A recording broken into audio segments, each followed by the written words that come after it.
Australia gave them approval back in August, so this production car just confirms those 2026 launch targets are real. They're not just talk.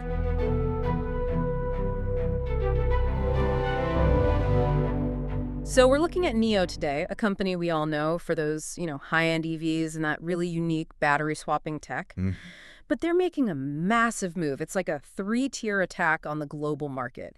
Nio, Envo, and now this new one, Firefly. And Firefly is the one we really need to dig into. It's a tiny car, but its ambitions are huge. Exactly.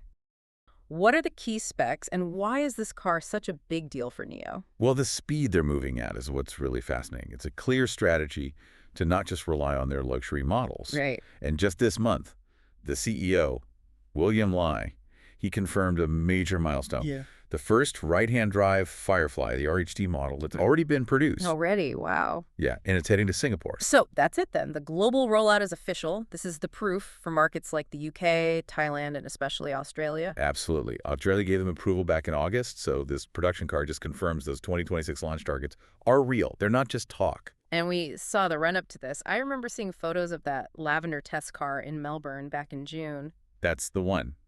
Victorian plates. That was almost certainly for calibrating its advanced driver assistance systems and just getting the handling right for local roads. Okay, so let's get into the car itself. It's designed to compete with, the Mini and the Smart. It's just over 4 meters long. Yeah, but here's where it gets really interesting. The specs are unusual. It has a rear-mounted motor, 105 kilowatts, designed in-house. A rear-mounted motor in a small hatchback. Exactly. Which means it's rear-wheel drive. That's odd. Most cars this size are front-wheel drive for space and efficiency. Why would they do that? You'd think they'd want to maximize cargo space. That's the strategic insight right there. The sources all say this makes the Firefly quite an engaging car to drive. Ah, so they're not selling an appliance. Not at all. They're selling a fun car. It's about the driving experience. It's zippy, hits 150 kilometers an hour. It's for people who actually like to drive. Okay, that makes sense. What about the battery then? Are they doing anything unique there? They're actually being pretty practical there to keep costs down. Yeah. It's a 42.1 kilowatt-hour LFP battery. LFP, so lithium iron phosphate. Cheaper, more durable. Right. Now, Nio claims 420 kilometers of range on the Chinese cycle, the CLTC. Yeah.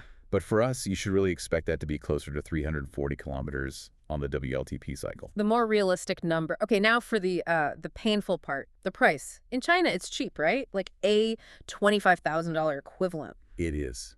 But that's not the price we'll pay. Once you factor in shipping, import duties, local taxes, that price is going to jump. How much of a jump are we talking? The consensus seems to be that by the time it lands in Australia in 2026, it'll probably be closer to $40,000. Ouch. That is a big leap. So you have to ask, are the fun RWD setup, the unique tri-daytime running lights, that surprisingly big frunk, is all of that enough to justify a $40,000 price tag? That is the core question. It's their affordable entry, but they're engineering it like a premium driver's car.